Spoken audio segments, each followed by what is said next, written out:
Vem cá, seja sincero. Você acha o Enem a cara daquele rolê que tá todo mundo falando mal, mas ninguém quer perder? Já tá preparando o look e a playlist.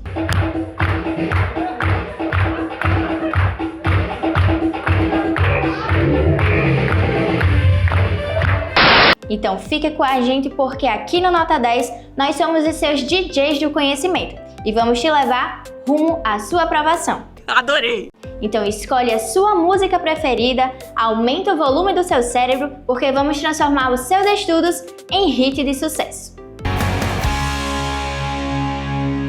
Olá, meus queridos alunos, estamos aqui juntinhos nesse programa maravilhoso, Nota 10, para você tirar sua nota 1000. Hoje eu vim trazer um apanhado geral de como você conseguir alcançar a nota 1000, que muita gente acha que é impossível e nem é.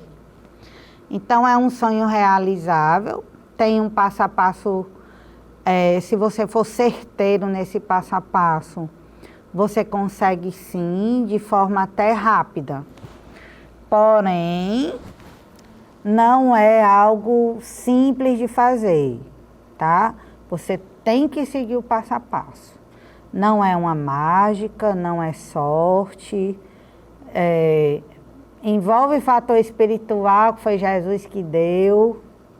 Claro, se você perceber, pessoal, em todas as redações, nota 1000, você vai ver que tem 1 ou 2 errinhos. Não existe uma tolerância para erro. Antes existia, antes do Sebrasp, na outra banca. Existia a tolerância de 2 erros na norma culta. Hoje não existe mais essa tolerância, tá? Porém, mesmo que você cometa algum desvio, algum deslize na norma culta, na escrita ou na gramática, você ainda assim pode ter sua nota 1000 assegurada. Porque o que vale mesmo é a sua argumentação, a qualidade. Número 1, a qualidade. Se você argumenta, faz sentido o que você está dizendo, ou está só enchendo linguiça. A quantidade, não adianta você escrever bem, mas você escrever poucos argumentos, você tem que dar seus pulos para espremer e ficar bastante argumento para ser persuasivo. Nesse sentido aí, as pessoas que têm uma letra menor, elas estão em vantagem, tá? Agora, a notícia boa é que mesmo quem tem a letra maior pode forçar uma letra menor. Evidentemente que não vai ficar uma letra bem linda, mas o que importa é que esteja legível e que você tenha escrito muito. Então, as pessoas que têm a letra grande, eu consigo reduzir a letra dessas pessoas.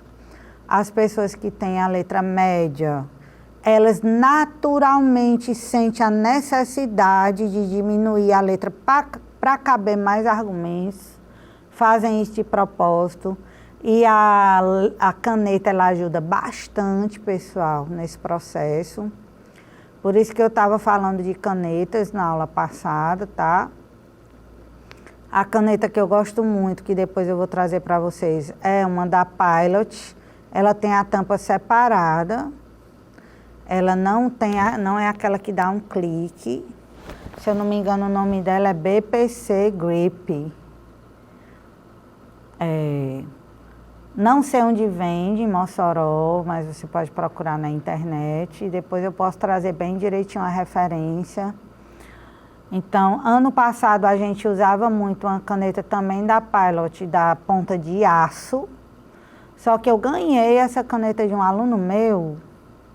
Ele até tirou a borrachinha, porque ela tem aquela borracha que todo mundo morre de medo do fiscal achar ruim. Eu nunca tirei nenhuma borracha de caneta minha e sempre passei nas fiscalizações.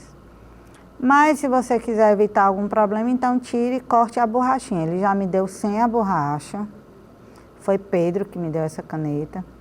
E agora eu estou indicando aos alunos, eu gostei bastante. É uma caneta viável, dá para você comprar.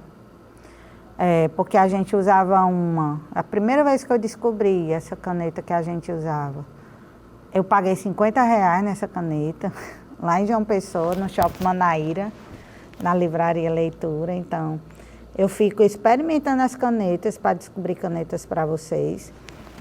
E a gente viu que dá para usar canetas que não sejam tão caras. Essa que eu estou sugerindo, ela custa uns R$14, entre 14 e 18, tá, pessoal? Em Mossoró vende sim, eu acho que no shopping vende. E você pode comprar pela internet, pode juntar amigos para comprar uma caixa. Tem caixa que vem com 10, por exemplo, tá? E tem uma que é da CIS, que uma aluna minha, Marcela, tu deu essa caneta a gente, eu amo essa caneta. Eu comprei, foi uma caixa. Se eu não me engano, o nome da caneta é Neotype, eu não sei falar inglês muito bem, não sei a pronúncia, mas tem esse Neo. Aí ela disse que gosta muito. Pessoal, eu tenho minhas reticências em relação à caneta, porque assim, a caneta, ela depende muito do lote. Antes, quando eu comecei a dar caneta aos alunos, eu comprava uma caneta da Molin, chamada não sei o que, One. E o lote foi perfeito. Eu acho que eu comprei 1000 canetas dessa da Molin, direto da fábrica. Mas as que eu comprei aqui em Mossoró, elas já estavam falhando. Veio um lote que estourou caneta na mão dos alunos, vinha falhando. Então, assim, você tem que testar realmente, teste antes. Não leve para a sua prova uma caneta que você não fez, pelo menos umas 3 redações com essa caneta, tá? Ultimamente eu estou dando a quilométrica, mas a quilométrica ela é bem grossinha, então às vezes tem aluno que não gosta, acha ruim de pegar. Então, a sua letra, ela tem que ficar menor, faça esse esforço, porque você tem que ter quantidade de argumento, não só qualidade. Quanto mais você falar sobre, mais você vai mostrar que estudou o assunto, mesmo que você não tenha estudado. E, pessoal, você não precisa ser um especialista no assunto, não é isso que o corretor está esperando de você, até porque ele também não é. Então, nem tem como ele exigir isso, porque ele também não conhece muito a fundo. Porém, ele está esperando causas do problema, está esperando consequências, é isso que eu venho falar hoje para vocês. Como é esse combo nota 1000 para você usar, além da qualidade, a quantidade, tá? E depende muitas vezes também da forma como você fala. Tem gente que fala a mesma coisa com linguagem menos complexa, muito simples, um vocabulário muito simplório, frases muito diretas, ela não faz invertida de orações, tem que inverter as orações. Então, tem gente que não usa recursos linguísticos e acaba dizendo a mesma coisa de uma forma muito simples. Claro que vai chamar mais a atenção do corretor você usar umas construções gramaticais não só corretas, mas mais complexas. Por exemplo, a maioria dos meus alunos não quer usar a palavra cujo, porque tem medo de usar cujo ou cuja. Então, eu estou tendo que dar uma atividade para eles, para explicar, pode usar, não vai ter erro, explicar as situações, alguns termos. Então, a forma como você diz aquele mesmo juízo de valor, aquele mesmo raciocínio, faz toda a diferença. É o que vai mostrar que você tem fluidez, ou seja, que você é uma pessoa que leu durante a sua vida, ao longo da sua vida escolar, que você é realmente ali um candidato que está competindo de fato. Então, você tem que mostrar que tem leitura. E essa leitura ela é mostrada na construção das frases. Então, não tem como você fazer uma excelente construção sem você ler diariamente. 5 minutos. Diariamente 5 minutos. Não tem aquele livrinho, né? 5 minutos de sabedoria. Então, você vai 5 minutos de leitura, só que você vai ler reportagens jornalísticas para você adquirir argumentos para botar na sua redação. Se você ler literatura, você vai ficar muito afiado no português e no vocabulário, mas pelo fato de ser ficção, de ser narrativas, isso não vai lhe dar subsídio para escrever bons argumentos. Então, como a gente começou agora o ciclo de revisão, é interessante você fazer uma leitura mais focada, tá bom? Principalmente se você está sem tempo, porque ainda está concluindo a revisão de outras matérias também. Então, eu trouxe aqui para vocês um combo nota 1000. O que é necessário para você galgar esse 1000? Se você não fizer essas estratégias, esses quesitos, se você não atentar para eles, vai ser impossível você tirar 1000. Então, o primeiro passo é você cumprir esses quesitos. Cumprindo esses quesitos, aí você está na competição do 1000. Lembrando que quem tira 980, tirou 1000. Um corretor deu 1000. Então, você tirou 1000 pelas mãos de um corretor. Então, 980 também estava valendo como sendo uma nota 1000, tá, pessoal? Então, vamos para esse combo, nota 1000, que é necessário, de modo geral, fazendo um rol taxativo, como a gente diz no direito, fazendo uma tabelinha do que é necessário para você cumprir todos os requisitos para a nota 1000, tá? Isso não tem na cartilha do corretor, nem na cartilha do participante. Eu estou levando em conta aqui a minha experiência de 30 anos de correção, tá, pessoal? Vamos lá. Dentro das 5 competências que você vai ter, eu trouxe aqui quatro aspectos que são essenciais, porque assim, muita gente acha que uma redação toda correta, ela é nota 1000. Não, não é. A sua redação, ela pode cumprir todos os quesitos de todas as 5 competências. Porém, mesmo assim, não tirar 1000, porque ela não é uma redação que está no nível altíssimo e que chama a atenção de qualquer corretor. Então, a sua redação, além de estar correta, ela tem que entregar algo mais. E esse algo mais é o que você vai buscar, tá? Se você disser assim, Marcela, eu não estou nem conseguindo cumprir todos os quesitos. Por exemplo, eu não sou bom em português. Eu erro todas as frases e coloco as vírgulas de acordo com as minhas emoções. Onde eu acho que tem a vírgula, eu coloco. Então, você vai ter que caprichar para poder conseguir galgar aquele quesito que você está em apuros. O português, você só consegue dar conta da norma culta, escrever tudo corretamente se você ler muito. Então, não abra mão dos 5 minutos diários de leitura das reportagens. Porque é lá onde você vai escrever as palavras corretamente, vai colocar... Você pensa até que está colocando crase por intuição, mas não, é porque de tanto você ler, você já memorizou internamente a regência daquele termo que está pedindo preposição. Então, você acaba intuitivamente, só que não, ali é conhecimento, você consegue perceber a regência daquele verbo, ou daquele termo, que se é um termo que pede ou não preposição depois, a preposição a. Então, você faz um testezinho, né? Assim, eu uso muito a palavra isso. Por exemplo, ocasiona isso ou ocasiona a isso? Vocês fazem essa pergunta.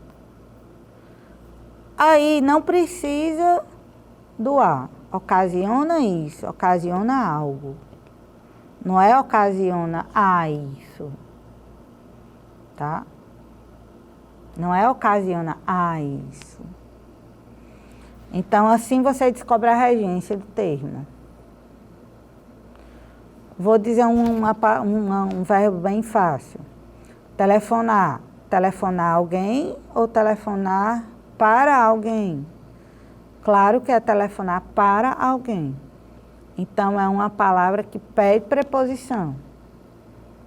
Se pedir preposição e a palavra seguinte for feminina, então você usa crase, tá?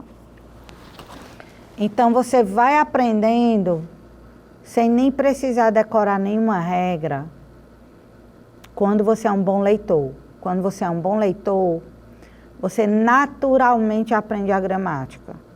Então você consegue acertar muito mais, ou tudo. Eu tenho alunos que não erram nada da língua portuguesa, parece até... Ai, meu Deus, que coisa, é um sonho, que coisa impossível. Mas não, pessoal, é porque quando você faz a redação e treina muito, você acaba usando sempre as mesmas palavras, referente a, relacionado a, devido a. Então, você usa aquele conjuntinho de palavras em todas as redações. Então, você já aprendeu a regência daquelas palavras. Você já sabe as vírgulas que você errava antes e agora você não erra mais. Então, acaba que, como só são 30 linhas e o texto dissertativo ele é explicativo, e você usa sempre as mesmas palavras para explicar, aquilo leva a, então já sei que o leva a pede preposição. Então, não são milhares de palavras que você tem que aprender. Já tem umas palavras fixas que você já usa. Então, por isso que você não erra, tá? Talvez se você tivesse que escrever um texto maior, de 90 linhas, você errasse bem mais. Porque você está ensaiando ali um texto de 30 linhas, que você usa sempre aqueles mesmos termos. Então, fica bem difícil de você errar, entende? Tudo é leitura e treino, leitura e treino. Então, nada é impossível, tá? Eu disse aos meus alunos que eles programam o cérebro deles para errar. Tem aluno que diz, eu sempre erro na 1, que é a norma culta da língua portuguesa. Já é normal, eu sempre erro. Quando você diz isso, você está programando o seu cérebro para errar. Erre. Porque já que eu sempre erro, o certo é errar. Então, toda vida que ele deu, sempre erro de som. Você errava, não erra mais. Então, trabalhe o seu cérebro para não errar mais aquilo. Eu errava, agora eu aprendi, não vou errar mais. É desse jeito que você aprende. Com palavras de afirmação, com palavras positivas, com frases que incentivem a sua autoconfiança e que você leve o seu cérebro a rejeitar aquele erro. Porque não faz sentido, pessoal, você ficar errando sempre a mesma palavra. Não faz sentido. Tem gente que, meu Deus, eu sempre erro isso. Eu disse, pois não diga isso para o seu cérebro. Eu disse, eu errava. A partir de hoje eu não vou mais errar isso. Porque é algo fácil, que meus concorrentes sabem. Eu já entendi o porquê da regra ser assim. Então agora eu não vou mais errar. Então você vai se programar para não errar mais. Então o português, pessoal, a norma culta da língua portuguesa é o carro-chefe para o corretor ter vontade de lhe dar nota máxima nas outras competências. Porque se você não sabe o básico, como é que você vai saber o mais profundo, o mais difícil, o passo seguinte? Então você tem que mostrar conhecimento na língua portuguesa que você vai adquirir através da leitura, não é mágica. Eu não aconselho você pegar uma gramática para estudar uma altura dessa do campeonato, pessoal. Uma gramática parece uma bíblia, é uma coisa enorme, você leva 18 anos para aprender toda a sua vida estudantil. Então, você tem que buscar atalhos. Atalho é a leitura. Mas eu não boto fé. Pois bote. Você começa a ler hoje, por exemplo, eu faço com meus alunos toda semana, eles escolhem um tema, uma área. Essa semana eu só vou ler tudo sobre o meio ambiente. Na segunda, eu leio um texto sobre o meio ambiente. Na terça, outro texto, outra reportagem sobre o meio ambiente. Na quarta, outra reportagem sobre o meio ambiente. São 7 reportagens sobre o meio ambiente. Na semana seguinte, criança e adolescente. Eu vou ler tudo sobre criança e adolescente durante 7 dias. Então, faça essa meta para você cumprir daqui até o Enem, que você vai me agradecer. Você vai ver como você vai se sentir bem mais leve e não vai ter medo mais. Porque existe o medo do tema e o medo da redação. Então, você não pode ter medo da redação. Você vai com medo do tema porque o Enem coloca mesmo surpresa. Para você ficar com um pouco de receio, para ver se o seu desempenho vai ser bom. Porque tem gente que sabe escrever, mas amarela. fica com muito medo. Então, você vai só com medo e não com muito medo. E esse medo, ele acaba em 5 minutos. Começam a vir as ideias. Eu não sou a favor de você pegar o tema e já ir escrevendo feito um desesperado, não. Eu tenho que começar, eu vou colocar qualquer repertório aqui, qualquer coisa. Não. Pare seus 5 minutos para refletir. Vá anotando o que vier na sua mente de repertório. Repertório é o primeiro passo.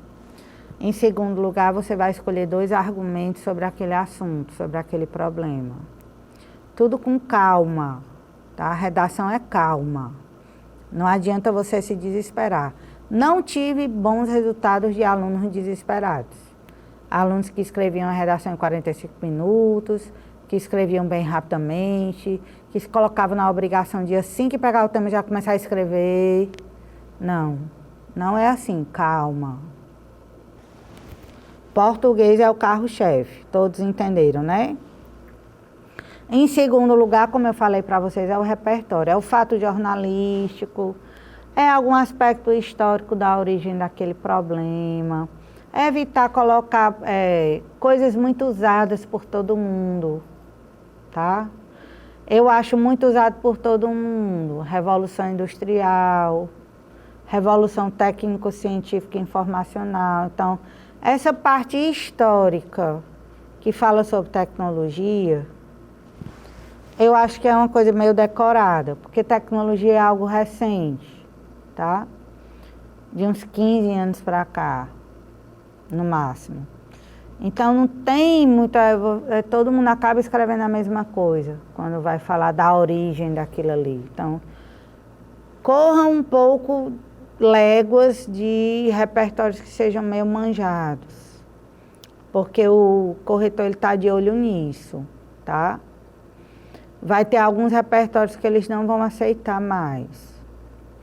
São repertórios que você... Tipo a Pedra no Meio do Caminho, de Carlos Drummond de Andrade. Como tinha uma pedra no meio do caminho, aí o Brasil também enfrenta uma pedra no meio do caminho, que é aquele problema tal. Aí quando eu vou ver o problema, não tem nada a ver com pedra no meio do caminho. É falando sobre automedicação. O que tem a ver com pedra no meio do caminho? Então, assim, essas associações que o povo faz no desespero só para dizer que tem um repertório, eu não concordo, eu não gosto, eu não quero. É o tipo de rapidez que não interessa. Então, eu quero que você tenha um repertório sobre saúde. Coloque uma frase de Drauzio Varela, que é médico. Fale da Carta de Ottawa. Então, o corretor ele tem que ver se você tem um conhecimento na área da saúde. E não improvisar um repertório que dê para tudo no mundo, que não existe isso. Então, eles estão bem, assim, exigentes nisso. Eu diria com toda sinceridade que quem colocar qualquer repertório desse, qualquer um que fale sobre problema, eu tenho certeza que vai perder ponto na competência 2, que é onde está sendo corrigido os repertórios. Então, é importante você abrir a prova e já começar a pensar em repertório. Não se bote na obrigação de ter que levantar 3 repertórios de imediato. Você vai levantar um e se você achar aquele muito simples, não comece a escrever logo, pense num segundo repertório. Porque o simples, ele é útil sim. O repertório mais simples, você vai botar dentro do desenvolvimento, tá? Porque o repertório melhor que você tiver, você vai botar na introdução. Porque é o local onde o corretor está com todo o olhar para o seu repertório, porque é o que vai começar a sua redação. Então, você vai escolher o melhor repertório para colocar na sua introdução e não qualquer um nas pressas, só para dizer que começou a fazer a redação rapidamente, tá? Mais importante do que o repertório em si é você trazer para o tema. O que aquele repertório tem a ver com o tema? Isso a gente chama de contextualização. Você trazer para o tema. Então, a contextualização ela é tão importante quanto o repertório. Se você botar um excelente repertório, mas não contextualizar muito bem, você vai perder ponto. Marcela deu um exemplo de contextualização. Digamos que você colocou a frase de algum filósofo. A educação é a arma mais importante para dominar o mundo. Acho que é uma frase assim de Nelson Mandela, do ativista. Primeiro que você tem que dizer quem é Nelson Mandela, não pode estar só o nome próprio, não. Tem que dizer como se fosse a profissão dele. Ativista, escritor, você tem que colocar, senão você perde o repertório, você vai perder ponto. Aí você diz, porém no Brasil não é dada a devida atenção à área educacional, principalmente no que diz respeito aos deficientes, porque digamos que o seu tema seja deficiência no âmbito educacional. Diferentemente do que foi proposto por Mandela. Quando você faz esse trecho diferentemente do que foi proposto por Mandela, então você está trazendo a realidade brasileira, fazendo uma conexão com a frase de Nelson Mandela que você colocou. Isso é contextualização, tá, pessoal? A argumentação, eu considero que é o que vai lacrar a sua nota 1000. Sua redação tem tudo, mas a argumentação ela não ficou boa o suficiente em quantidade, aí você já não ganha 1000. 960. Então, vamos falar sobre argumentação. E no final, pessoal, da sua redação, a conclusão, vocês deixam muito a desejar, porque a conclusão é algo meio mecânico. Tem que ter 5 elementos, aí você se acha na obrigação de cumprir os 5 elementos e acha que já ganhou os 200 pontos da competência 5, que vai resolver o problema. Porém, às vezes, não é tão bem assim, viu, pessoal? Por exemplo, se você colocar uma ação muito breve ou uma ação muito simples, você vai perder 40 pontos. O carro-chefe da conclusão é a ação da política de intervenção. Se você não fizer uma ação mais longa, ou 2 ações, ou uma ação mais complexa, você está dando brecha para o corretor tirar 40 pontos seu na 5, tá? Então, essas são as minhas considerações sobre como é que você vai conseguir alcançar o 5 através desses 4 aspectos que eu vou ensinar para vocês. Então, você tem que dominar a norma culta, o repertório, a argumentação e a ação que vai resolver o problema. Então, um beijo. Daqui a pouco a gente volta para eu esmiuçar cada detalhe desse aí, cada quesito. Beijos.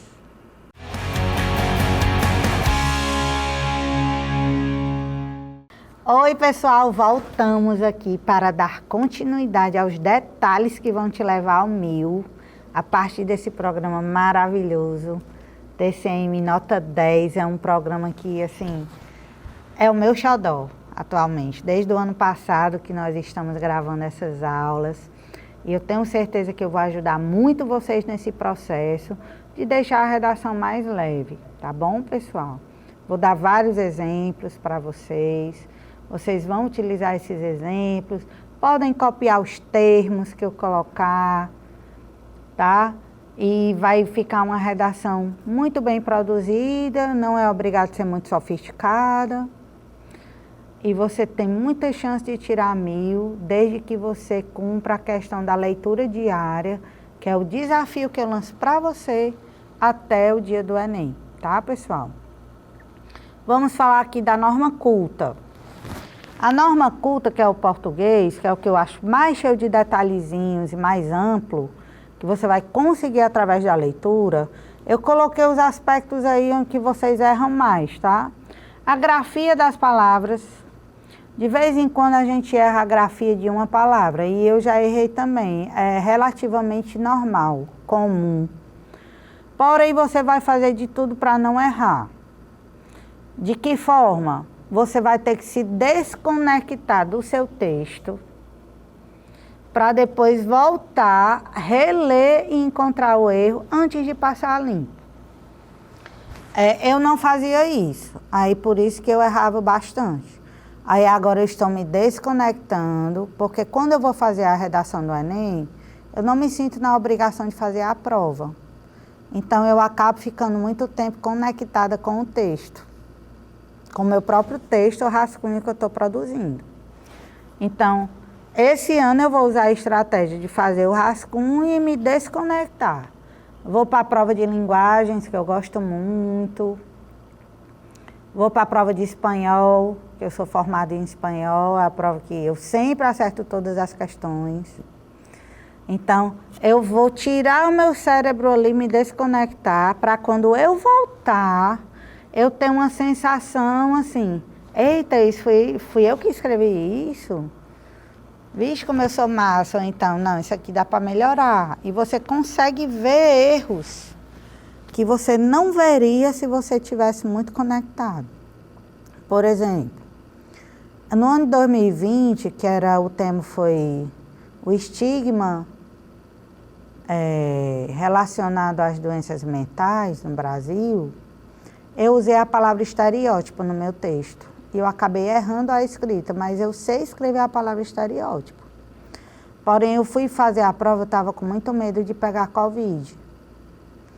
Muito medo mesmo. Eu fui com jaleco, eu já ando com jaleco normalmente, já fui com jaleco branco, fui com luvas, uma máscara dentro, aquela máscara assim, a máscara do pessoal da área da saúde. Bota atrás no cabelo, era coberto o cabelo, coberto a frente e uma máscara dentro. Eu fui tão paramentada que o pessoal achava que eu era da vigilância sanitária. O pessoal estava me conduzindo para uma sala. Eu fiz lá em João Pessoa essa prova, que eu estava dando plantão no presídio. Eu sou policial, como eu disse a vocês. Então eu estava muito tensa, inclusive tinha uma menina na primeira fila lá atrás só tossindo. Ai, gente, eu poderia dizer que foi uma das piores provas que eu já fiz na minha vida. Quando eu fiz a redação, eu já sabia que eu não ia tirar 980, que geralmente eu tiro 980. Porque eu estava muito tensa, eu disse, meu Deus, o que é que eu vou escrever? Eu não consegui focar, me concentrar muito bem. E eu acabei errando até palavras, que foi a palavra estereótipo, que é estereótipo. E eu coloquei com isso, estereótipo. Então, quando a gente chega em casa, porque a gente está mais desconectado do texto, é que a gente consegue perceber o nosso próprio erro. Então, infelizmente, se você fizer o rascunho e passar logo a limpo para se livrar, você não vai ter a possibilidade de descobrir seus erros, tá? Então, muita calma nessa hora, faça seu rascunho e vá fazer outras questões da prova. Fique ali 1 hora e meia fazendo questões. Depois você volta para passar limpo, porque aí você consegue fazer a revisão correta e você mesmo percebe erros. Porque meus alunos, quando eles dizem, eu não acredito que eu errei isso não. Então, a pessoa sabe o certo, mas na hora errou por diversos fatores. Ou pressa, geralmente ou é pressa, ou nervosismo, um dos dois. No Enem bate mais o nervosismo e no dia a dia, quando está tendo simulado lá no curso, bate mais a questão da pressa. Então, a grafia é algo que dificilmente vocês erram grafia, pessoal. Eu poderia dizer que hoje a grafia que é mais... que o pessoal comete mais erro é na palavra órgão, na conclusão. Por quê? Porque você bota o tio no final, órgão com tio, só que a palavra tem um acento agudo no ó. Se você não botar esse acento agudo, vai ficar órgão. Então é órgão, órgão. Aí o povo, e tem 2 acentos nessa palavra? Eu, sim, tem 2 acentos nessa palavra. Vai reclamar com os gramáticos, não é comigo não. Mas você entendeu a lógica? Como o tio está no final e a pontuação ela puxa para a tonicidade, se não tiver o acento agudo vai ficar órgão. Não é essa a pronúncia. Hoje é a recordista, eu diria que é a palavra assim que 80% dos alunos erram. Aí eu fico brincando com eles, órgão, né? Órgão. Aí eles ficam rindo, que é uma forma deles lembrarem a minha voz lá na hora da prova, mangando deles que escreveram órgão. Aí eles vão lembrar de mim e não vão errar. Essa é a minha esperança, tá? E sempre dá certo. A gramática, pessoal, recordista, recordista, recordista é regência. Regência é você ver se a palavra pede preposição ou não, para ver se tem crase. Não se desespere, não aconselho você a estudar pela gramática, porque eu acho que leva muito tempo. Na gramática tem situações que a gente nunca vai usar. Você vai usar a pé, a cavalo, na sua redação? Não. Então, você vai pegar as situações que vocês já usam, as palavras que vocês já usam. Por exemplo, a mercê. A mercê é uma expressão que já vem de fábrica, a crase, tem uma crase de fábrica. Então, você tem que memorizar que o acarreta, ele não pede preposição. Então, muita gente diz acarreta em, ou acarreta no ou na, não tem esse em. É acarreta algo, você já pula logo para o algo, sem o em. E acarreta é uma palavra que você vai usar com certeza na sua redação, porque ela vai inserir consequências, os efeitos negativos daquele problema. Então, acarreta e ocasiona, o ocasiona também não pede preposição. Muita gente quer botar ocasiona no ou na. Então, por incrível que pareça, me desculpa a expressão, mas vocês erram um pouco conjugação verbal. Muita gente acha que é um caos em português. Não, você não é um caos em português.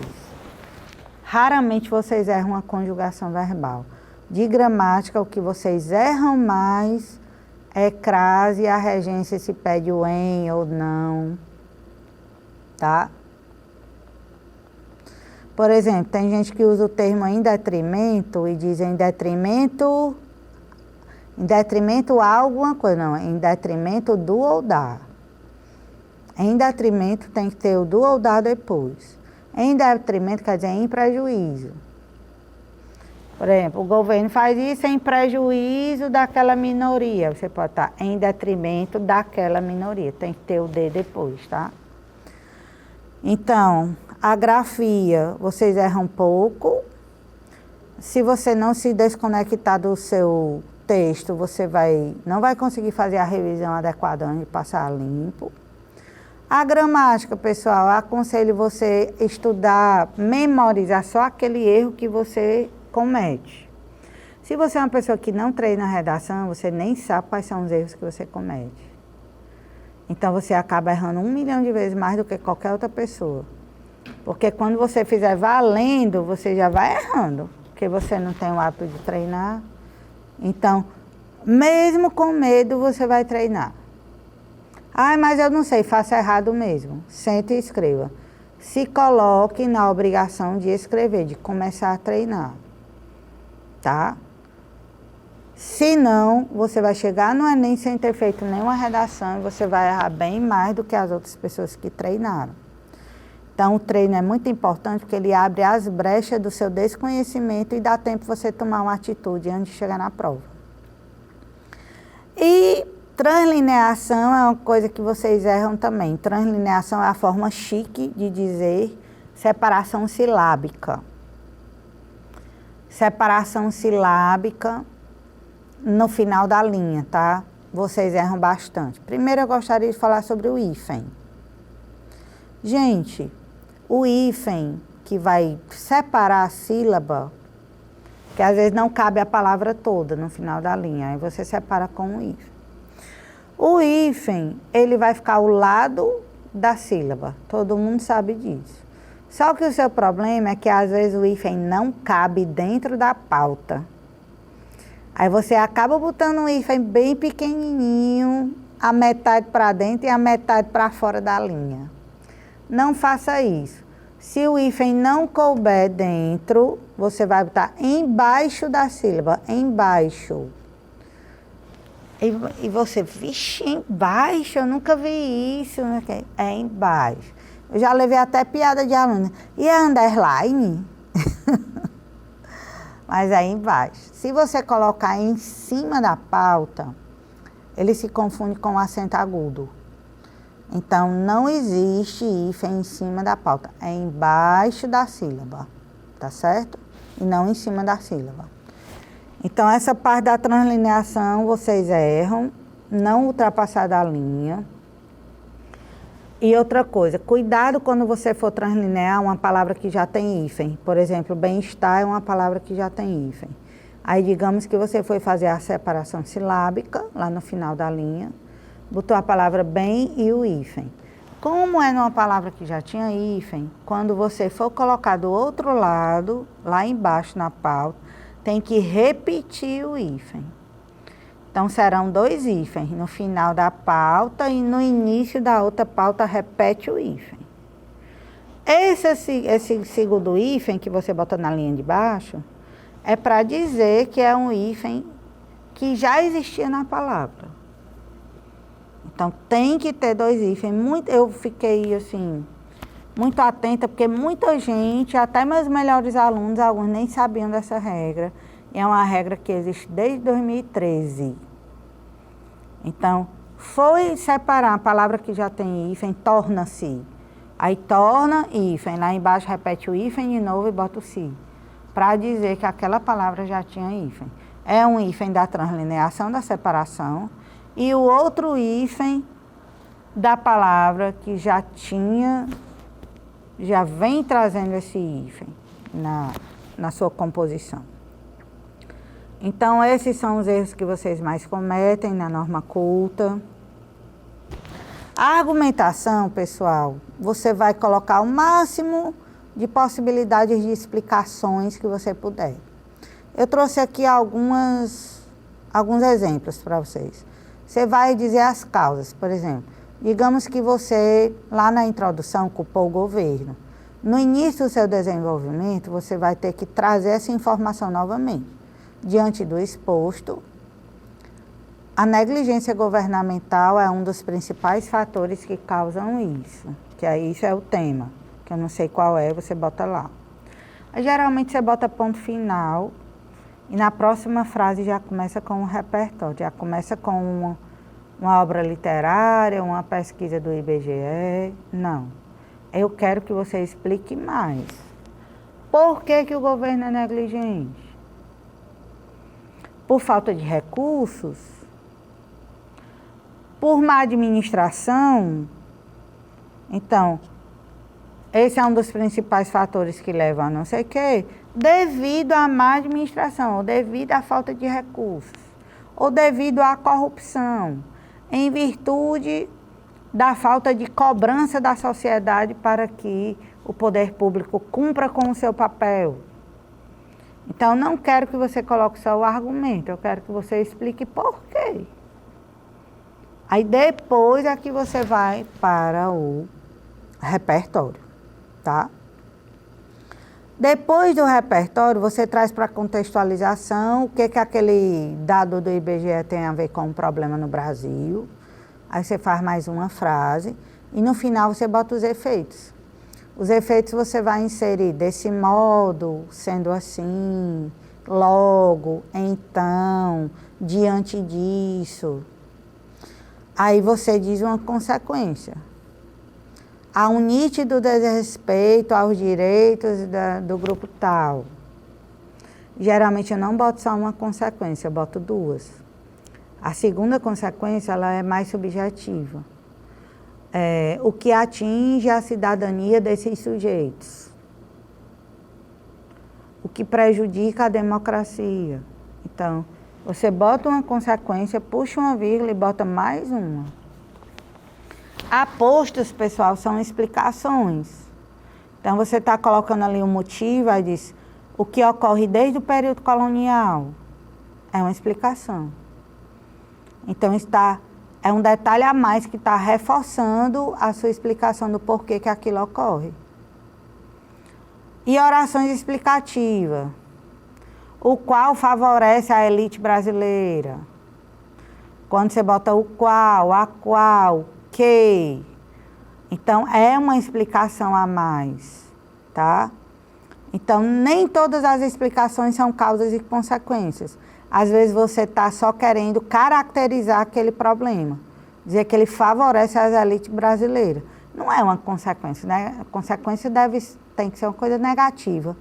E quando você diz que está favorecendo a elite, É uma caracterização daquele problema. Então, você usa apostos, orações explicativas, consequências e causas. Você só consegue fazer esse passo a passo bem fofinho, bem bonitinho, quando você treina. Então, às vezes, você escreveu um parágrafo ali de desenvolvimento que ficou curto. Eu aconselho que tenha 7 ou 8 linhas, e pode ter até 9. Aí você faz um parágrafo de desenvolvimento com 5, estourando com 6 linhas. Então, não tem nada errado na sua escrita. O que você escreveu, seus argumentos, seus repertórios, tão bem escritos, tão bem feitos. O problema é que você escreveu pouco. Então, você vai ter que explicar o máximo possível ali do que você consegue para poder tornar o texto mais denso e mais persuasivo. Então, a quantidade, sim, faz diferença, tá certo? Isso a gente só consegue com treino. Conexão entre o repertório e o tema, eu falei para vocês. Vocês podem colocar lá no final da segunda frase. Você bota uma frase de um filósofo e diz: no entanto, no Brasil ocorre isso assim, assim, assado. O que corrobora a ideia do fulano de tal? Então ou diferentemente do que o fulano de tal preconizou em sua teoria. Então você pode fazer essa conexão no final da segunda frase ou no início. Tem gente que bota assim, coloca o repertório, que é a frase do filósofo, e diz assim: a partir da lógica do autor, vê-se que no Brasil há uma situação semelhante quando os jovens... Então, quando você diz a partir da lógica do autor, quando você bota um filme, você diz a partir dessa narrativa... Perdão, filme você vai usar a palavra enredo. A partir desse enredo, narrativa você deixa para colocar quando for obra literária, tá? A partir dessa narrativa. Digamos que você colocou um dado de pesquisa.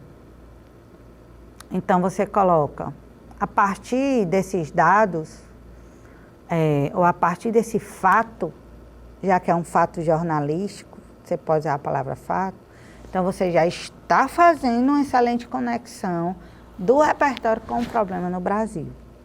Então, entendem esse pulo do gato? Isso é contextualização. É o que tem a ver aquilo que você falou com o problema que o Brasil vive hoje. Faz uma correlação. Essa correlação é chamada de contextualização. Fluidez textual, pessoal, é uma coisa mais fina. Você tem que usar os elementos coesivos entre as frases e entre as orações corretamente. Você pode usar um gerúndio, usar a palavra sendo. Não use sendo o quê? Só sendo. Sendo necessário. Você pode usar o onde quando se trata de um lugar. Quando não se trata de um lugar, você vai usar o qual, a qual, que. O nível vocabular, eu dei um exemplo aí. Tente não usar palavras rebuscadas. Nem use palavras simples demais, nem chique demais. Por exemplo, tem a palavra casa, domicílio e logradouro. Logradouro parece que você está descrevendo um contrato. Então, você vai usar a palavra domicílio, que ela é intermediária, né? A palavra casa. E frase longa, pessoal, é permitido sim, frase longa. Muita gente acha que não pode, mas pode. Eu só escrevo frase longa. Frase longa que eu considero são 3, 4 linhas. Se você botar uma letra pequena, o corretor nem percebe que a frase está muito longa. E nós vamos encerrar sempre com um repertório para incentivar vocês a botar na sua redação. A injustiça num lugar qualquer é uma ameaça à justiça em todo lugar. Então, você falar de minorias, problema social, fica perfeito falar sobre justiça. É uma frase do ativista Martin Luther King. Você pode usar na sua redação. Então, espero que vocês tenham gostado da aula de hoje, pessoal. Estou aqui para acrescentar, tornar a sua vida mais fácil, sem bloqueio na redação. Você vai tirar nota 1000. Um beijo, confie no seu processo.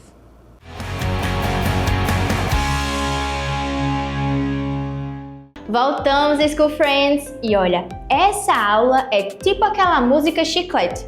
Entra na nossa cabeça e não sai nunca mais. Então bora cantar juntos rumo à aprovação? Fala pessoal, tudo bem?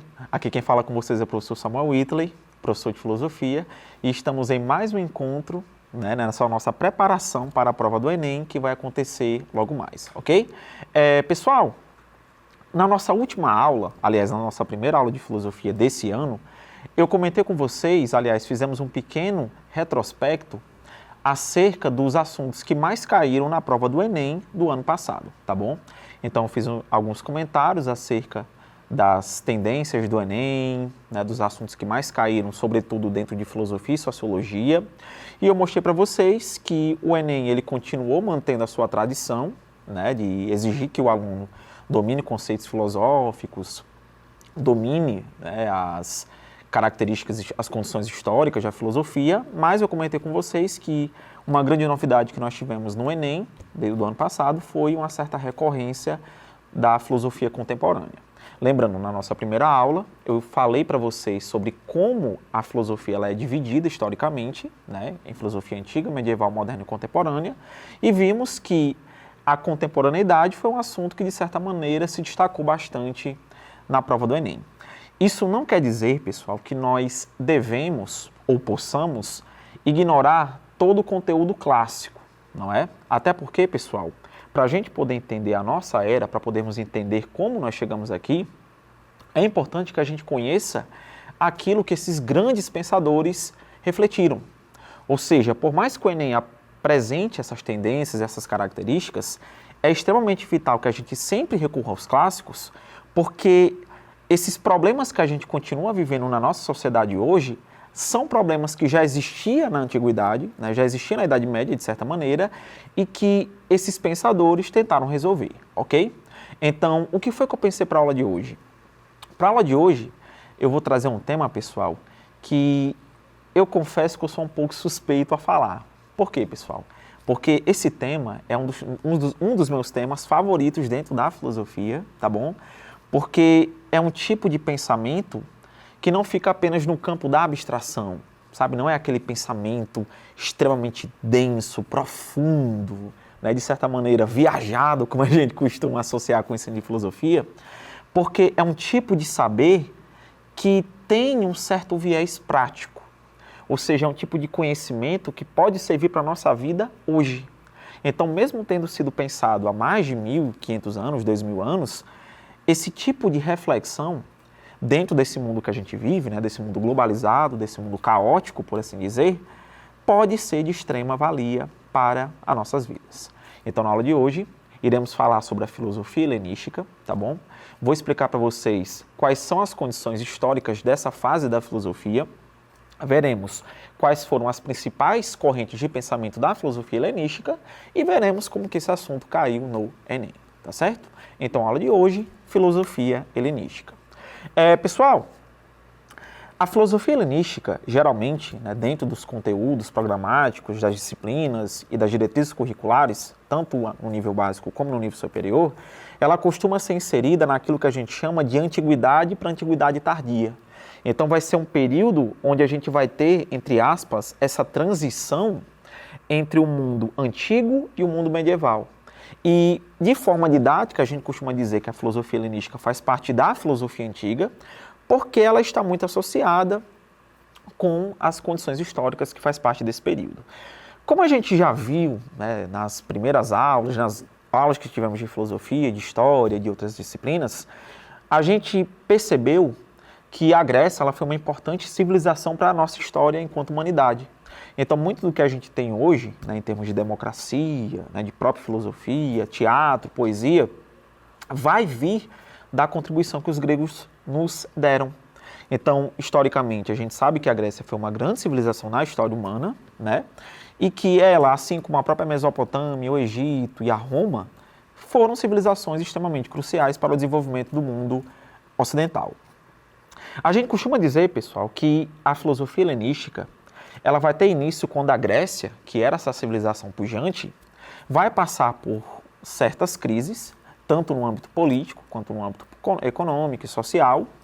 E ali na região norte da Grécia, por volta do ano de 320 a 322 a.C., surgiu, né, um governo, estava surgindo um governo que, ao perceber essa fragilidade que o mundo grego estava passando, né, principalmente dos conflitos que os gregos tinham entre si, né, quem nunca estudou a Guerra do Peloponeso, né, ou as invasões de povos estrangeiros, como os povos persas, ao perceberem que a Grécia estava, de certa maneira, frágil, e esse governo, por querer ampliar sua expansão militar, ele vai conquistar a Grécia, e vai ser justamente a conquista da Grécia pelo famoso Império Macedônico que vai dar início ao que nós chamamos de fase helenística, ok? E por que esse período ganha esse nome, pessoal? Porque esses povos que habitavam essa região, né, que fazia parte do mundo grego antigo, muitos deles acreditavam que eram descendentes de um herói chamado Heleno, né? Então, por serem helênicos, por herdarem essa cultura grega e por valorizarem essa cultura grega, os historiadores utilizam essa terminologia para definir o período helenístico. E o que é que vai marcar o período helenístico, pessoal? Como eu falei para vocês, o período helenístico ele vai estar associado com a própria expansão do Império Macedônico. E quando a gente vai estudando história, a gente percebe que é muito comum que os impérios eles têm uma determinada política. Eles vão promovendo, né, a sua expansão militar, ao mesmo tempo que eles vão, de certa maneira, assimilando a cultura daqueles povos, né, vão negando aquela cultura. Só que o Império Helenístico, né, aliás, o Império Macedônico, ele vai ter uma especificidade. Devido ao seu líder, né, o famoso Alexandre Magno, Alexandre o Grande, ter, de certa maneira, um contato muito forte, ter tido um contato muito forte com a própria cultura grega, né, tanto que ele foi aluno do Aristóteles, ao invés de eliminar essa cultura, ele meio que a mesclou com a cultura dos outros povos que estavam sendo conquistados. Então, a cultura grega, pessoal, ela não foi destruída, muito pelo contrário.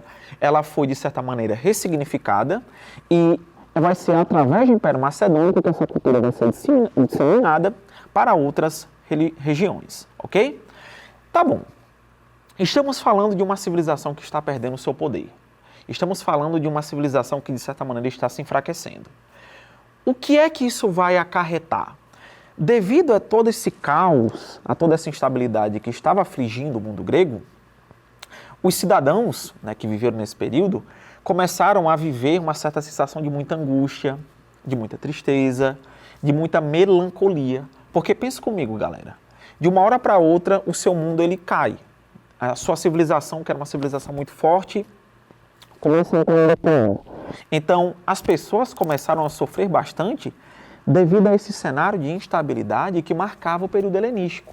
E é aqui que a filosofia ela vai mudar. Se antes, com os grandes pensadores clássicos, como Platão e Aristóteles, né, se antes a filosofia era muito mais uma forma de você classificar e entender o mundo, a partir do período helenístico, ela vai se tornar uma reflexão acerca da nossa própria vida. Pois os filósofos, ao perceberem como as pessoas estavam sofrendo, como elas estavam angustiadas devido a esse cenário de instabilidade, né, de caos, de violência, que estava, de certa maneira, permeando o mundo que elas viviam, eles vão tentar trazer para as pessoas algum tipo de paz de espírito. Ou seja, eles vão tentar trazer para as pessoas reflexões que, de certa maneira, possam apaziguar a sua alma, possam trazer serenidade. E essa vai ser a principal reflexão que vai marcar a filosofia helenística. Os filósofos, ao verem que as pessoas estavam sofrendo, estavam mais ansiosas, estavam mais deprimidas, vão tentar trazer para essas pessoas angustiadas uma forma de paz de espírito. E a palavra grega que vai definir esse conceito é a palavra ataraxia. Galera, destaquem essa palavrinha aí no seu caderno, enfim. A ataraxia, essa paz de espírito, essa imperturbabilidade da alma, é o que vai marcar a fase helenística. Porque os filósofos, ao perceberem que as pessoas estavam sofrendo muito, ao perceberem que as pessoas estavam, de certa maneira, sem um norte, vão trazer reflexões que possam garantir para essas pessoas alguma forma de paz de espírito, ok? Então a gente vai ter várias escolas, né, vários pensadores, várias reflexões, mas o cerne do período helenístico vai ser a busca pela paz de espírito, ok? A gente costuma dizer, pessoal, que talvez a, entre aspas, primeira corrente helenística, ou uma das mais conhecidas de todas, vai ser uma corrente que vai ficar chamada dentro da história da filosofia como a escola epicurista. E essa escola, pessoal, essa corrente filosófica, ela foi fundada por um filósofo chamado Epicuro, que partia do seguinte pressuposto. Segundo Epicuro, se eu quiser encontrar a minha felicidade, né, a minha paz de espírito, se eu quiser encontrar alguma coisa que possa, de certa maneira, acalmar o meu coração, eu preciso ter em mente que o princípio que deve nortear a minha conduta, que deve nortear as minhas ações, que deve nortear a minha vida, deve ser o prazer. Para Epicuro, pessoal, são os prazeres, ou seja, uma vida baseada na satisfação de prazeres, que pode me garantir a minha paz de espírito. Ou seja, é uma vida onde eu busco aquilo que me apetece, onde eu busco aquilo que de certa maneira me traz ânimo, que eu posso de fato ter a minha paz de espírito. Só que é aí que vem um ponto que vocês precisam tomar cuidado. Professor Epicuro está dizendo então que para eu ser feliz eu tenho que sair numa balada, tenho que sair namorando todo mundo, tenho que sair bebendo, fazendo, sabe, tudo que é fuar no meio do mundo? Calma, pessoal. Epicuro vai nos dizer que existem dois tipos de prazeres, aqueles que são duradouros e aqueles que são imediatos. Os prazeres imediatos são aqueles que envolvem, de certa maneira, a explosão das nossas paixões. Então são aqueles prazeres que a gente faz pelo nosso ímpeto, pelo nosso impulso. E segundo Epicuro, a gente tem que tomar muito cuidado, porque esses prazeres que são imediatos, são prazeres que podem se converter em dor e sofrimento. Ou seja, mesmo que aquele ato em si seja prazeroso, seja uma coisa que naquele momento te traga uma certa fruição, a longo prazo, esse prazer pode trazer muito sofrimento. E para Epicuro, se esse prazer tem chance de trazer sofrimento, não tem para ele ser a verdadeira fonte da felicidade. Porque para Epicuro eu só posso encontrar a minha paz de espírito, a minha felicidade, naqueles prazeres que são duradouros, naqueles prazeres que me permitem, de certa maneira, apreciá-los por mais tempo. Então, como ter uma boa conversa com um amigo, como ouvir uma música que eu gosto muito, como poder comer uma comida que me faz muito bem. Para Epicuro, pessoal, a chave da felicidade está na moderação. Eu preciso ter uma vida que seja prazerosa, mas que os prazeres sejam moderados. Ou seja, eu preciso, segundo Epicuro, ter uma vida baseada na temperança.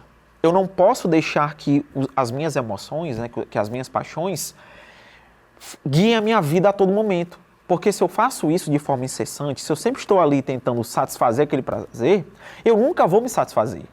Tem uma música muito famosa que eu gosto muito, né, que é de uma banda de rock, eu acho que pelo meu estilo vocês percebem que eu gosto de rock, que é de uma banda inglesa chamada o The Rolling Stones, né, que é aquela música muito famosa que é I Can Get No Satisfaction.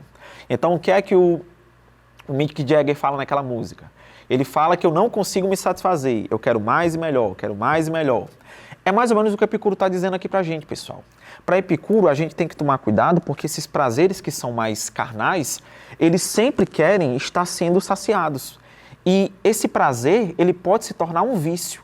Uma coisa que ao invés de te libertar, vai te aprisionar. Então, para Epicuro, a chave para a felicidade está na moderação. Ou seja, eu preciso levar uma vida onde eu faço aquilo que eu gosto, que eu faço aquilo que, de certa maneira, me apetece, que eu faço aquilo sem querer nenhum tipo de exagero. Para Epicuro, pessoal, a felicidade ela se encontra nos prazeres que são naturais e necessários. Eu não preciso, segundo Epicuro, de riqueza para ser feliz. Eu não preciso de fama, poder, que são prazeres não naturais e desnecessários, como ele fala. Assim como eu também não preciso, para ser feliz, tomar das melhores bebidas, ou comer das comidas mais refinadas, ou dormir nos lençóis mais luxuosos. Para Epicuro, eu posso muito bem ser feliz tomando um cafezinho na calçada da casa da minha avó. Posso ser feliz tomando, sei lá, uma Coca-Colazinha, não sei nem se eu podia falar isso, não, mas tomando uma Coca Zero, num barzinho com um amigo, comendo uma bolacha de Simval. Para Epicuro, a chave da felicidade está na simplicidade. Ou seja, pessoal, eu posso ser feliz em qualquer lugar, a qualquer momento. Porque a felicidade, segundo Epicuro, não é uma coisa externa. Não é uma coisa que eu encontro nos objetos. É uma coisa que eu encontro dentro de mim mesmo. Então, se eu consigo satisfazer de forma moderada, se eu consigo me satisfazer de forma prudente, se eu encontro a felicidade em coisas simples, segundo Epicuro, eu estarei no caminho da felicidade. Obviamente que aqui e acolá eu posso querer comer uma comida mais refinada, não tem nenhum problema. Obviamente que eu posso querer visitar um lugar que seja mais bacaninha. Não é isso que o Epicuro está dizendo. O que o Epicuro está querendo nos mostrar é que não necessariamente você só vai encontrar a felicidade se você tomar a bebida mais cara. Você pode encontrar a felicidade tomando um café. Você pode encontrar a felicidade tomando um suquinho. Você pode encontrar a felicidade chupando uma manga. Ou seja, para Epicuro, a chave para podermos encontrar a nossa ataraxia, para podermos encontrar a nossa felicidade, está na moderação dos nossos prazeres. Ou seja, para Epicuro, eu posso encontrar a minha felicidade nas coisas simples, ok? Vamos ver como caiu no Enem? E aqui tem uma indicação de filme, né, que eu deixo para vocês, que é o Bohemian Rhapsody, que conta a história de um músico que eu sou muito fã, que é o Freddie Mercury. Então, o Freddie Mercury é uma pessoa que viveu uma vida de bastante fruição, né, uma vida bastante, digamos, agitada, né? Vamos lá. Enem 2018. A quem não basta pouco, nada basta. Epicuro, Os Pensadores. Remanescente do período helenístico, a máxima apresentada valoriza a seguinte virtude, ou seja, para Epicuro, qual é a virtude que deve nortear a minha vida? A. Esperança, tida como confiança no porvir. B. Justiça, interpretada como retidão de caráter. C. Temperança, marcada pelo domínio da vontade. D. Coragem, definida como fortitude da dificuldade. Ou E. Prudência, caracterizada pelo correto uso da razão. Qual é a virtude que está aqui destacada que expressa o pensamento do Epicuro? Recapitulando, o que é que o Epicuro defende? Se eu quiser encontrar minha paz de espírito, se eu quiser encontrar minha felicidade, preciso ter uma vida baseada em prazeres, ou hedoné em grego. É qualquer tipo de prazer? Não. São prazeres moderados. Eu preciso dominar as minhas paixões. Eu não posso deixar que as minhas emoções tomem as decisões por mim mesmo. Eu preciso controlá-las. Eu preciso saber que elas não podem ser constantemente saciadas, porque elas nunca vão se saciar. Logo, se você marcou a alternativa C, você marcou a alternativa correta. Ou seja, é o domínio da vontade, é a temperança para Epicuro que vai fazer com que eu tenha de fato uma vida feliz. Ok? Vamos para outra questão? Enem 2014. Alguns dos desejos são naturais e necessários. Então, comer, beber, dormir, são coisas que nós precisamos fazer, né? E são naturais, não tem como a gente fugir disso. Outros, naturais e não necessários. Então, comer uma comida muito refinada, né? Dormir num hotel muito caro, viajar num voo muito distante. Outros, nem naturais, nem necessários. Então, fama, poder, riqueza, luxúria, mas nascidos de vã opinião. Os desejos que não nos trazem dor, se não satisfeitos, não são necessários. Mas o seu impulso pode ser facilmente desfeito quando é difícil obter sua satisfação ou parecem geradores de dano. Então, basicamente, a gente tem aqui o Epicuro falando sobre os tipos de desejos, não é? No fragmento da obra filosófica de Epicuro, o homem tem como fim o quê? Ou seja, para Epicuro, qual é a nossa finalidade enquanto espécie? A. Alcançar o prazer moderado e a felicidade. B. Valorizar os deveres e as obrigações sociais. C. Aceitar o sofrimento e o rigorismo da vida com resignação. D.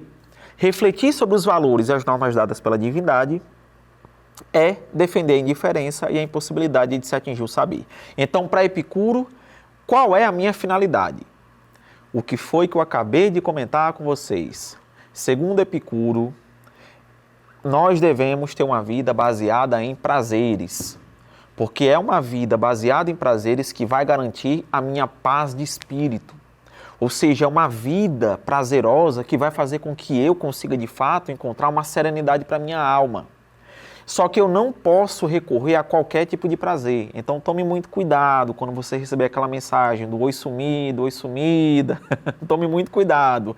Aquilo até pode ser prazeroso, até pode ser bacana, mas se tem chance de trazer dor e sofrimento para Epicuro, não pode ser a verdadeira fonte da felicidade.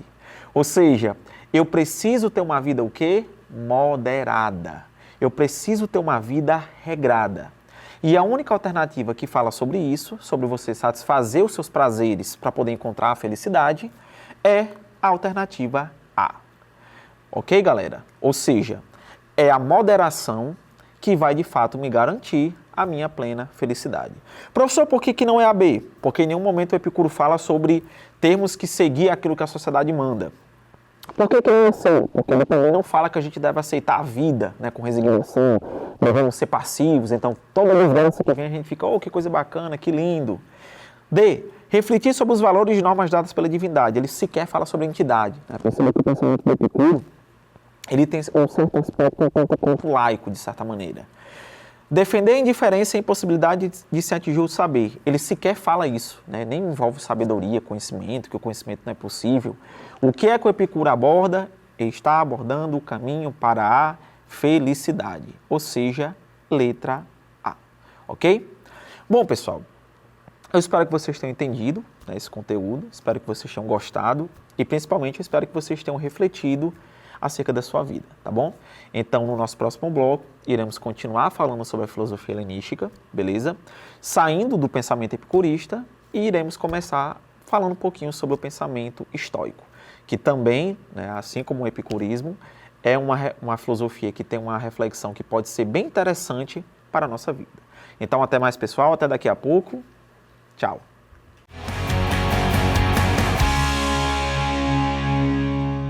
Fala, pessoal, estamos de volta para a segunda parte da nossa aula, tá bom? No primeiro bloco falamos um pouquinho sobre as características históricas do pensamento helenístico e vimos a primeira grande escola desse período, que foi a escola epicurista, ok? Pessoal, nessa segunda parte da nossa aula, nós vamos falar sobre uma outra corrente filosófica do período helenístico que também vai trazer uma reflexão bem interessante para a nossa vida, tá bom? E essa corrente ela é interessante de se destacar porque muitos dos seus pressupostos são pressupostos que, de certa maneira, estão muito presentes na cultura pop. Então, muito provavelmente, algum de vocês já devem ter visto alguma frase, né, de algum desses pensadores.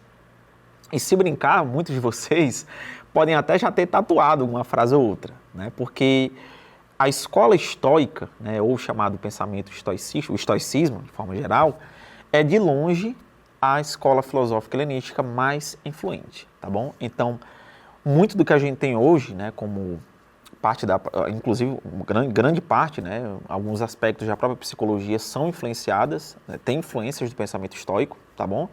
E muito dessa forma de pensar pode, de certa maneira, nos ajudar a lidar com alguns dilemas da nossa vida, ok? Então vamos lá, pessoal. O que é o estoicismo de forma geral? O estoicismo, pessoal, vai ser uma corrente filosófica que vai ter influência de autores como Zenão de Cítio, né, como Sêneca, Epiteto, Marco Aurélio. E o que é que esses pensadores vão defender? Vamos lá. Para os estoicos, pessoal, o mundo, né, o ser, a realidade, ela segue uma determinada ordem racional. Ou seja, quando a gente olha para a realidade, a gente percebe que a realidade tem uma certa lógica. Então, por exemplo, a chuva cai, né? O rio segue seu fluxo, o fogo queima. Então, quando a gente olha para a natureza, a gente percebe que o mundo, né, o ser, por assim dizer, ele tem uma certa ordem natural. Então, as plantas nascem, crescem, né, se reproduzem, os seres humanos também nascem, crescem, se reproduzem, morrem. Então, o cosmos, né, o próprio universo, ele segue uma certa ordem racional. Tranquilo de entender isso daqui, né? De boas. E o que é que os estoicos vão dizer? Para esses pensadores, pessoal, nós, seres humanos, não temos a capacidade, ou melhor dizendo, nós não temos o poder de mudar a ordem do mundo. Ou seja, mesmo que a gente queira, mesmo que a gente, de certa maneira, bata a cabeça, bata o pé, questione, fique com raiva, etc., nós não temos condições, não temos poder para poder alterar a natureza. E é aí que vem o problema. Para o pensador estoico, se a gente passa a nossa vida toda tentando mudar uma coisa que está para além da nossa capacidade, né, que está para além da nossa escolha, nós iremos viver uma vida em constante sofrimento.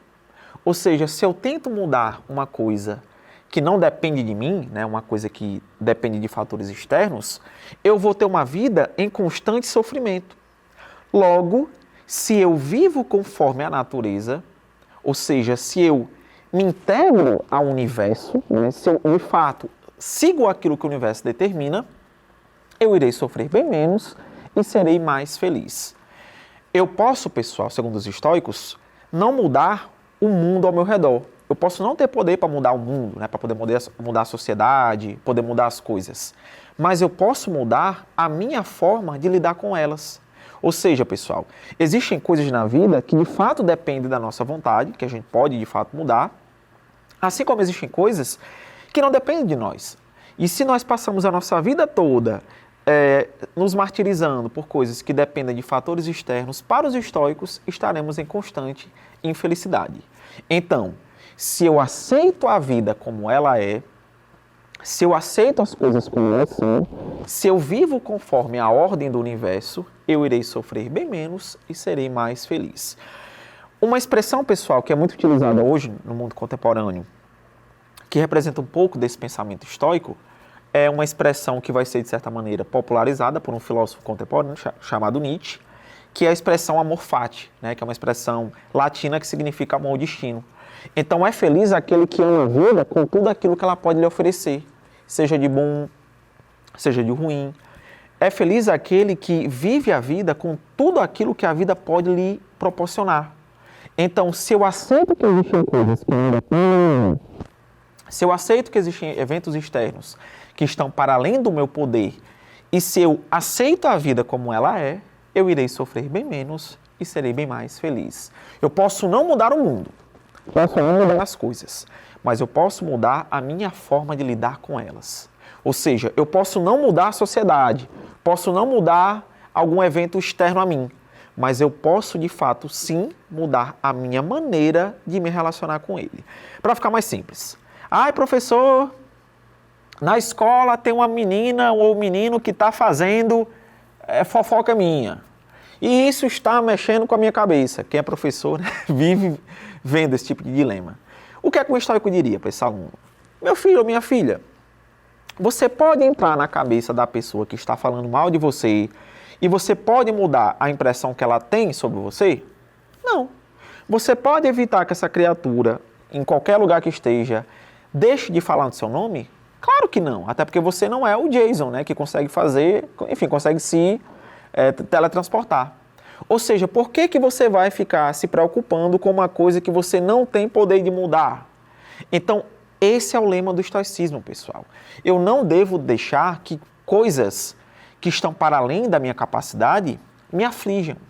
Eu não devo deixar que coisas que são indiferentes, né, a mim mexam comigo. Se eu aceito a vida como ela é, se eu aceito as coisas como elas são, eu irei sofrer bem menos e serei mais feliz. Samuel, os estoicos eles estão, de certa maneira, naturalizando o sofrimento? Não é isso. Não quer dizer, então, que eu tenho que estar alegre. Ah, que coisa bacana, aconteceu uma coisa chata comigo. Não é isso. O que o estoico quer dizer pra gente é que, em determinados momentos da vida, nós vamos lidar com eventos que vão estar para além da nossa capacidade de escolha. E que se a gente consegue se integrar com o universo, se a gente consegue reconhecer que a gente não pode fazer nada, isso vai evitar muito sofrimento. Por exemplo, eu até contei essa história para os alunos. Como eu moro em outra cidade, né, eu moro em Mossoró, mas eu sou do interior, então eu fico muito tempo sem ver meus pais. E aqui e acolá, né, eu aproveito, né, uma folga, ou algum tipo de feriado, para poder conversar com meu pai, conversar com minha mãe e podê-los ver fisicamente, né, vê-los fisicamente. E como a gente fica muito tempo, né, sem vê-lo, né, como eu fico muito tempo sem vê-los presencialmente, e aí eu vejo novamente, eu começo a notar traços de envelhecimento. Né? Um dia desse, eu até contei isso em sala de aula, eu fui para Apodi, né, que eu sou de Apodi, e aí eu comecei a olhar para o meu pai, né, e para minha mãe. E aí eu fiquei observando traços de envelhecimento. E naquele momento eu comecei a ter um choque, sabe, existencial, comecei a ter uma crise, eu fiquei, caraca, bicho, os meus pais estão envelhecendo. E aquilo começou a me afligiu, começou a mexer comigo, porque automaticamente eu já comecei a pensar na morte dos meus pais, né? É aí que vem a ansiedade, né? Essa coisa mais catastrófica e etc. Só que aí eu me lembrei do lema estoico. Eu posso evitar o envelhecimento do meu pai? Eu posso mudar esse relógio da vida, esse relógio biológico? Não. Eu posso evitar a morte do meu pai e da minha mãe? Não. Reconhecer que meu pai está envelhecendo e reconhecer que minha mãe também está envelhecendo e que um dia eles irão deixar de ser, pode fazer com que eu aproveite muito mais o tempo presente com eles. Ou seja, reconhecer que eles não estarão mais aqui a algum tempo, pode fazer com que eu aproveite muito mais esse tempo que eu tenho aqui com eles. É daí que vem aquela famosa expressão, né, latina, memento mori, né, vivo agora, né, aproveite o dia, carpe diem. Reconhecer que isso vai deixar de existir fez com que eu aproveitasse muito mais o relacionamento que eu tenho com meu pai hoje, com minha mãe hoje. Então, é isso que o estoico está dizendo. Eu posso não mudar o mundo, eu posso não mudar a natureza, eu posso não evitar a morte, porque são coisas que fazem parte do ciclo da vida. Mas isso não significa dizer que eu devo viver em função delas. Porque reconhecer que esses eventos um dia irão chegar e que um dia irão, de certa maneira, estar próximos a mim, que eu também irei passar por isso, pode fazer com que eu aproveite muito mais o meu tempo aqui e agora. Eu acho uma filosofia sensacional, pessoal, porque mostra pra gente a importância de aproveitarmos a vida, né? De reconhecermos que a vida ela é muito curta, que a vida ela é muito efêmera, que a vida ela tem que ser vivida, né? Como diriam os poetas. Então você já mandou, né, uma mensagem para o seu pai, para sua mãe hoje, né? Você mandou uma mensagem para uma pessoa que você gosta muito, né? Você deu um abraço, né? Você mandou um eu te amo, porque a gente não sabe, pessoal, é clichê, mas é aquilo. Pode ser o último momento. Então, o que é que o estoico diz pra gente? Aproveite, né? Aproveite, viva a vida com tudo aquilo que ela pode lhe dar. Seja de bom, seja de ruim, ok? Vamos ver como caiu no Enem? Enem PPL 2017.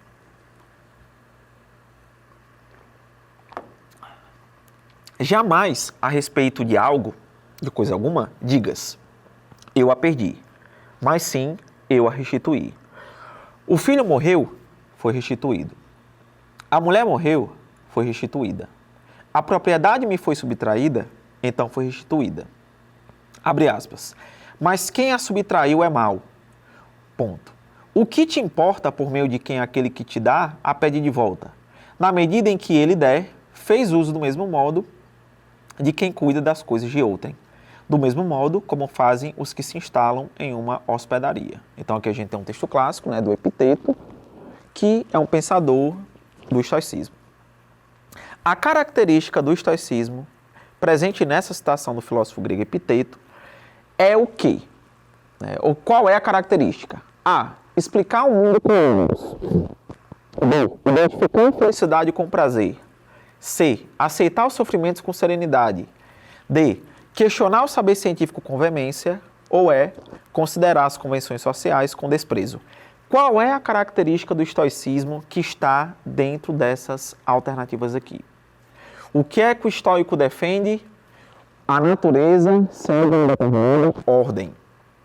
Eu não tenho poder de alterar a ordem da natureza. Logo, eu não posso deixar que eventos externos da qual eu não tenho poder de alteração mexam com a minha paz de espírito. Então, se eu aceito como a vida é, se eu aceito como as coisas são, eu irei sofrer menos e serei mais feliz. Ou como diria, né, o ditado no Twitter, aceita que dói menos. Qual é a alternativa que fala exatamente sobre isso? Se você marcou a letra C, você marcou a alternativa correta. Ou seja, eu devo aceitar os sofrimentos com serenidade. Eu devo reconhecer que o sofrimento, ele faz parte da vida. Eu vou ficar doente, né? Eu vou passar por algum tipo de tristeza. Eu vou ter alguma desilusão amorosa, né? Alguma pessoa querida muito próxima a mim. Então, eu não devo lutar contra isso, porque são coisas que em algum momento eu irei enfrentar. Se eu reconheço que isso existe, se eu sei que isso de fato vai acontecer, eu posso aproveitar muito mais a minha vida. Ou seja, eu posso de fato viver com felicidade. Então, obviamente que é a letra C, aceitar os sofrimentos com serenidade. Mas, professor, eu seria identificar a felicidade com prazer? Não, porque quem defende isso é o Epicuro. Explicar o mundo com números? Não. Quem tenta fazer esse tipo de explicação é o Pitágoras, né, que é um filósofo pré-socrático. Sequer ele é um pensador helenístico. D. Questionar o saber científico com veemência. Ele está questionando a ciência, né? Tem nada a ver com isso. E considerar as convenções sociais com desprezo. Ele sequer fala sobre convenção social, né, sobre hábitos, costumes, éticas. Obviamente que é a letra C, ok? Vamos ver outra questão? Enem 2012. Entretanto, nosso amigo Basso tem um ânimo alegre. Isso resulta da filosofia. Está alegre diante da morte. Forte e contente, qualquer que seja o estado do corpo, sem desfalecer, ainda que desfaleça. Então a gente tem aqui um texto clássico, né? Associado ao filósofo Sêneca, ok? O excerto refere-se a uma carta de Sêneca, na qual se apresenta como um bem fundamental da filosofia, promover o quê? A. Valorização de disputas geológicas. B. Em rejeição das convenções sociais. C. Inspiração de natureza religiosa. D. Exaltação do sofrimento. Ou E. Moderação das paixões. Qual é a característica da filosofia que Sêneca defende que aparece aqui nessas alternativas? E aí? O que foi que eu acabei de falar para vocês? Para o estoicismo, eu tenho que aceitar a vida como ela é. Eu não posso deixar que fatores externos mexam com o meu estado de espírito. Qual é a alternativa que fala sobre isso? Sobre você saber se controlar, né? Sobre você saber, de certa maneira, lidar com sentimentos ruins. Obviamente que a letra E. Mas peraí, professor, peraí. Você falou a todo momento sobre você lidar com o sofrimento. E que, de certa maneira, o sábio estoico defende que a gente vai lidar com o sofrimento na vida. Então, seria a alternativa D a correta? Galera, tome cuidado com os distratores do Enem. O que é que a alternativa D está dizendo? Exaltação do sofrimento. Em nenhum momento, pessoal, os estoicos defendem que a gente deve exaltar o sofrimento. Ai, como é bom sofrer, ai, como é legal. Não é isso, pessoal. É você reconhecer que o sofrimento ele vai existir. Então, entre reconhecer e exaltar, existe um abismo muito grande, não é? Obviamente, então, o que o Sêneca está dizendo é que a gente deve saber lidar com as nossas emoções. Então, estar alegre diante da morte, forte diante da doença, ou seja, precisamos saber lidar com emoções que são negativas. Precisamos moderar as nossas paixões. Obviamente, então, que é a letra E, ok? Continuando, galerinha. Pessoal, além do estoicismo, uma outra escola filosófica também bem importante, que de certa maneira vai marcar o pensamento helenístico, é a escola pirrônica, ou também você vai encontrar em livros didáticos ou até mesmo manuais de filosofia, como a escola cética, ou ceticismo. E o que é que essa escola vai defender? O ceticismo, pessoal, ou pirronismo, ele vai ter como principal representante um filósofo chamado Pirro de Élida. E o que é que o Pirro vai defender? Segundo o Pirro, pessoal, na vida, nós não temos como ter certeza de nada. Por quê? Porque, segundo ele, o conhecimento é uma coisa incerta. Então, a gente nunca vai ter, de fato, certeza sobre nada. O máximo que a gente vai ter acerca da vida são conjecturas. Logo, se nenhum conhecimento é seguro, tudo pode ser contestado. E se eu passar a minha vida toda buscando respostas para as coisas que eu nunca vou ter certeza, eu vou viver em constante sofrimento. Logo, se eu paro de pensar sobre coisas que eu nunca vou saber, se eu paro de refletir sobre coisas que eu nunca vou, de fato, ter uma plena convicção, eu vou ser muito mais feliz. Logo, para Pirro, se eu quiser encontrar minha felicidade, eu preciso não pensar em nada, ou aquilo que os gregos chamam de suspensão do juízo.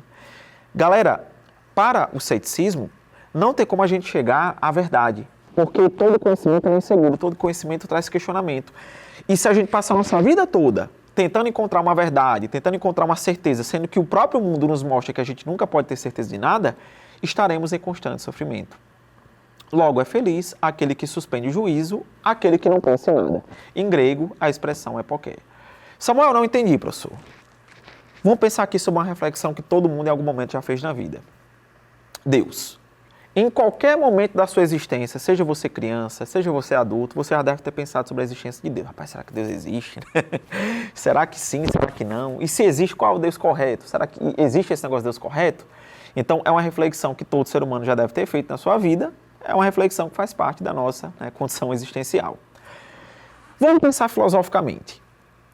Eu posso ter com certezas plenas, com evidências científicas, uma certeza inquestionável que Deus existe, eu posso chegar aqui com minha lupa, sei lá, com um aparelho científico e provar que Deus existe aqui, ó. Deus existe porque está aqui, eu estou vendo ele, estou medindo, estou mensurando. Não. Mas eu também posso ter uma certeza plena, efetiva, objetiva, que Deus não existe? Também não. Então, para que eu vou ficar, diria um cético, pensando sobre uma coisa que eu nunca vou ter certeza? Por que eu vou ficar refletindo, matutando, quebrando cabeça sobre um tipo de conhecimento que eu nunca vou de fato chegar a uma conclusão? Logo, se eu deixo de pensar nessas coisas, se de fato eu suspendo o juízo, se eu faço a hipoqué, logo eu serei mais feliz, ok?